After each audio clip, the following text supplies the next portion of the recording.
வணக்கம். இந்த வீடியோவில் ஒரு பொதுவான ரோட்டரி வேன் வெக்யூம் பம்பை எப்படி முறையாக பராமரிப்பது என்று பார்ப்போம்.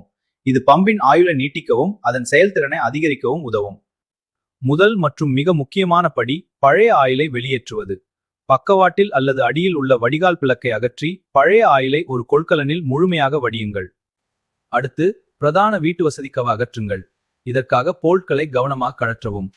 கவரை அகற்றியதும் உள்ளே இருக்கும் ரோட்டார் மற்றும் வேன்களை நீங்கள் காணலாம்.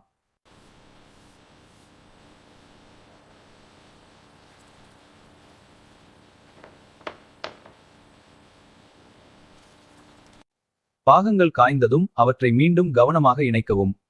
வேன்களை ரோட்டரில் சரியாக பொருத்தவும். அதன் பிறகு வீட்டு வசதி கவர் வைத்து போல்ட்களை சீராக இருக்கவும். அனைத்து போல்ட்களும் இருக்கப்பட்ட பிறகு பம்பின் ஆயில் போர்ட் வழியாக புதிய சுத்தமான வேக்யூம் பம்ப் ஆயிலை ஊற்றுங்கள். கண்ணாடி சாளரத்தில் உள்ள ஆயில் அளவு மின் மறியலோ அல்லது குறைவாகவோ ஆயில் இருக்கக்கூடாது. இறுதியாக பம்பை சிறிது நேரம் இயக்கி பாருங்கள்.